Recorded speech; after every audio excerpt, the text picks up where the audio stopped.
Hi, hello everyone. To be honest with you, cannot figure out Instagram and what their new setting is for lives. So I am doing this via YouTube. So this is going to be on my YouTube channel, and I will share this on social media. So I'm pivoting and didn't want to kind of waste time trying to search and figure that out. So I will have to figure that out at a different time.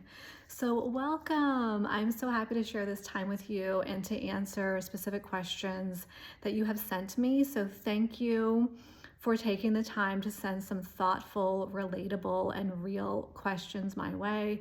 There is a theme that you will see. I'm answering two questions for you guys today. And it is in relation to holidays, which makes sense, right? We are in the holiday season, those lovely Burr months. We've said goodbye to Halloween, moving into Thanksgiving in the US, and then, of course, into the Christmas season. So grab a pad and paper, something nourishing to drink. Let's take a deep breath, coming into our bodies as we move through this time together. So one nice deep breath in through your nose, and a long, slow exhale out your mouth. Awesome. Also, if you would like to receive this information right to your inbox, send me a DM and just include your email there. My subscribers will get this, all this information sent to them, which is awesome, just to bookmark it and come back to it. That way you can just listen to this with just kind of some fresh ears, maybe a lens of a new perspective, perhaps a new way of thinking or doing things. And with any of the work that I have and what I share with clients, I always say, take what resonates with you and leave the rest. You are the expert of your own home and your own life. I am simply sharing some Feng Shui wisdom and some Feng Shui support to anchor, to guide. That is it. So let's get started. We're going to start with a question that I feel like many of us feel every year if you are someone that likes to decorate for the holidays. So this question says, I love decorating for the holidays, but my house starts to feel visually busy very quick. I have too many things that I think I want to display and then get overwhelmed. Is there a Feng Shui way to decorate that does not feel this way? Right, we feel that. First, you are not alone. We have stuff, we have memories. If you've lived in your home for a long time, if you love to decorate, if you're a grandparent, a parent, you have maybe a lot of things that your child or grandchildren or nieces or nephews have created. And we just have an accumulation of things, so you are not alone. So to first off answer your question, yes, there are some different Feng Shui lenses I can offer you to look through as you navigate decorating your space for the holidays. First and foremost, I think it's important for me to clarify that Feng Shui is not minimalism. Sometimes that can feel, people think it's synonymous with that, and it's not. So you are allowed, right, to decorate in a maximalist way. Feng Shui is about bringing intentionality and an energetic component to what you're putting up. The feelings that it evokes, does it align with what you are wanting to create for yourself and your family during that holiday season? So huge difference, right? So some couple things that I'd like you to consider before you even begin decorating. And I'm going to link, which I know I'm not doing this live on Instagram, but I will send some links to some freebies I have that relate directly to this of decorating. So first and foremost, when you're bringing those bins down from your attic or your garage, wherever it is that you keep them, I want you to first go through your items and look at any items that are broken, need fixing, perhaps any items that you don't like anymore, that you don't really want to put out, and kind of really just start to sift through them first. This is before you are bringing them into your home and deciding that, yes, these are the items that I want to decorate with each year. Notice the ones that also might carry an emotional charge. We do not have to put things out or display items in our home that we do not have capacity for. If there has been any kind of loss and seeing that item is not filling you with, there can be room for both, right? But what I'm saying here is if there's something that just feels super heavy to you, you have permission to keep it and just choose to not display that one piece or maybe a bunch of items that feel charged, if that makes sense. So first you're doing an inventory of broken items, stuff you don't like, stuff that feels just emotionally charged or triggering. Maybe there's been a divorce or a separation or there's some loss. So you're kind of giving yourself permission to really put out things for this season that feel uplifting, that feel inspiring. Yes, can be nostalgic. Yes, can honor people and what you've moved through. But you first get to decide for what gets to come in, right? So that's kind of step number one. The other thing I would like for you to think about are some emotional anchors for your holiday season. So emotional anchors can be things like, I want to feel more like connection. Like I want moments for my family to gather. It could be, I want it to feel whimsical or magical, or perhaps cozy and comfortable. So you're kind of naming how you want that month, right? Because the holidays really are, it's like 1 month to feel. And then you're going to choose decor and set up your home in a way that supports that. Another lens I want you to look through, and then I will give you some practical ways of what this could look like in your home, or also look for the focal points in each room of where decor kind of wants to be. So I'm thinking like mantles, dining table for tablescapes, the space where your Christmas tree, if you choose to put one up, where does that go? Perhaps if you have a menorah, like you're looking for where will my staple items go, right? What is going to be the focal point in each room where I am really going to zhuzh up that space? Because Feng Shui is also about balance and harmony, and then we can add some other little items throughout. But we also want to be mindful of that like white space, of the empty space in a room. Our homes during the holiday season will mirror us. So if you're not giving some space, some white space, some cleared off countertops for your home to breathe, you might find that your calendar fills up and you're not giving yourself a lot of room to breathe either. So some practical ways that we can align our emotional anchor with perhaps what we're choosing to display or even where we're choosing to display it.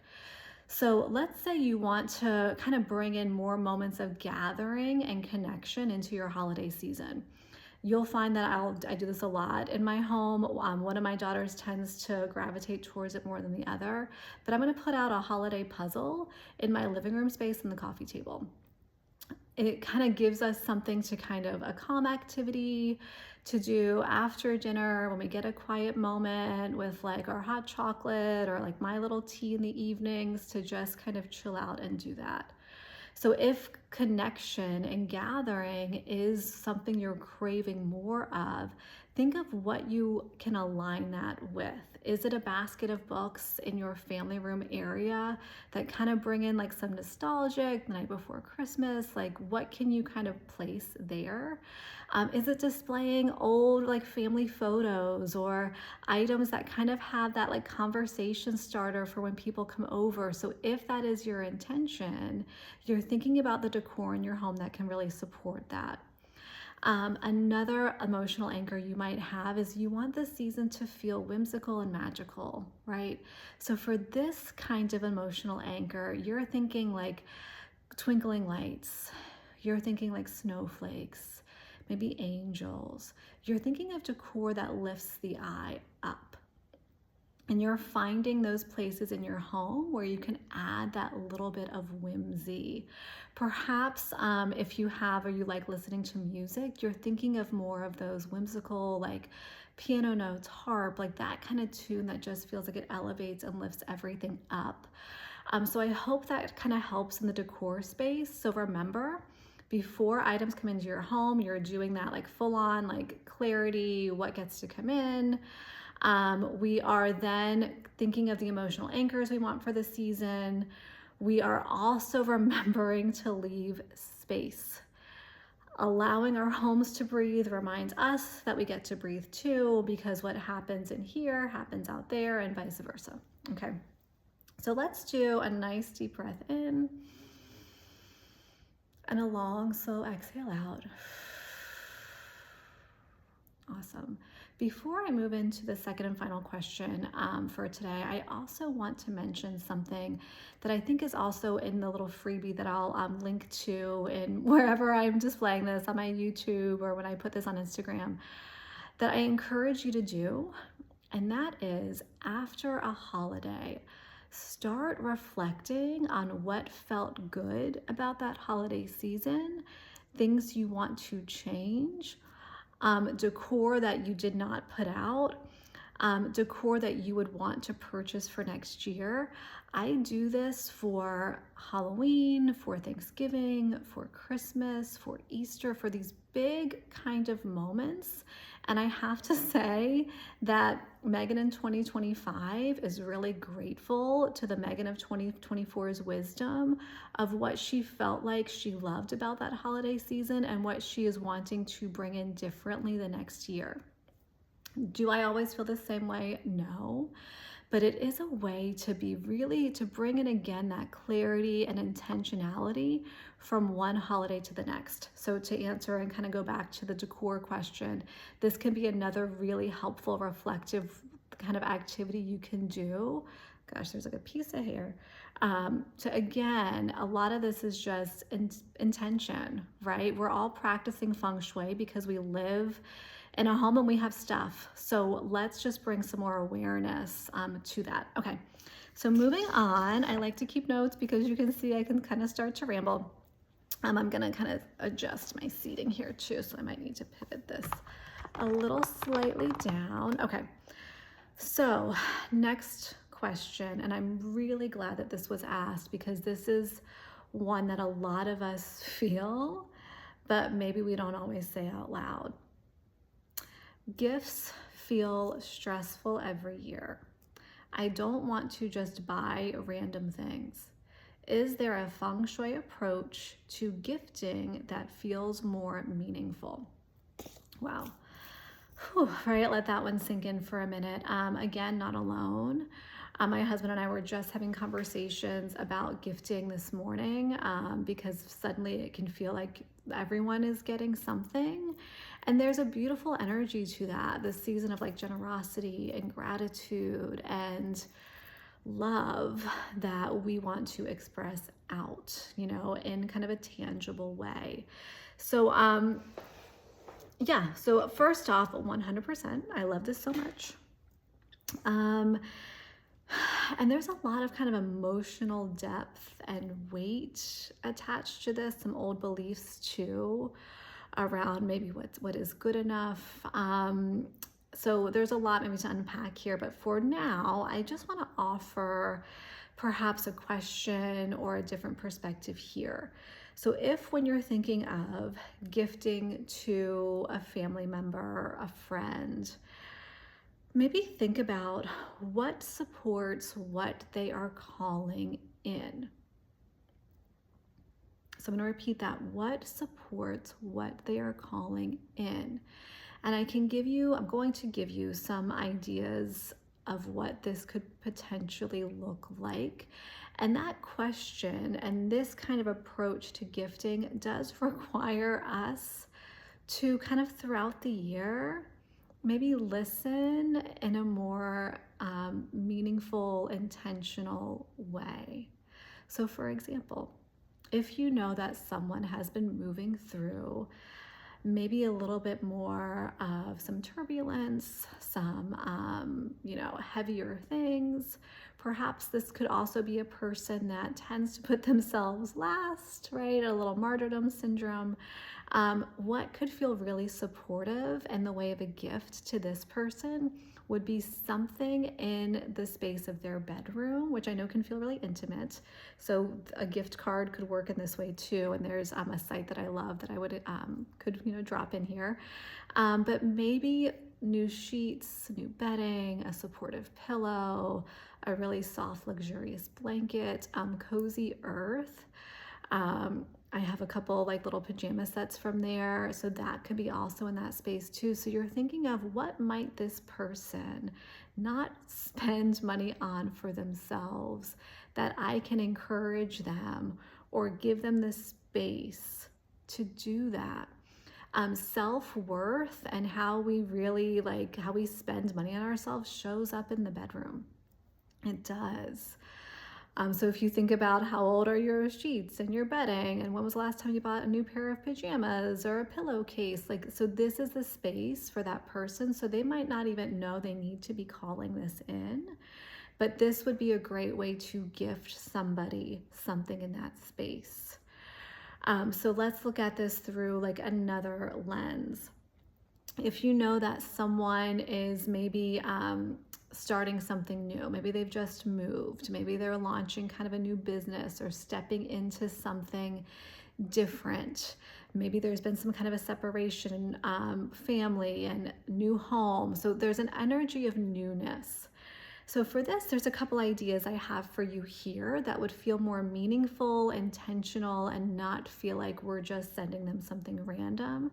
And that could be in the way of, I like to think of the wood element here. So you could send them a beautiful wreath for their front door. You could send them Christmas tree tablescape. I'm thinking so plants is where I'm going with this person. Maybe even a new plant, right? So we're thinking of ways that we can honor when we're thinking of new plant energy. The energy of wood really comes to mind, if that makes sense. The last kind of person you could think about would be maybe someone that loves to travel or just came home from a really beautiful, cool trip that they took. So my mind then goes to what framed piece of art that I get for them off Etsy that supports this place that they went to for the first time. Is it a globe because they don't have one and they're gonna spin it and where do we want to go next? Is it a scratch off map to encourage new travels? So this kind of way of gifting requires listening, kind of reading between the lines, but it really looks at what can and I'm going to repeat that question again, what supports what they're calling in? For families who, there's a lot of activities or they're wanting to try, new things.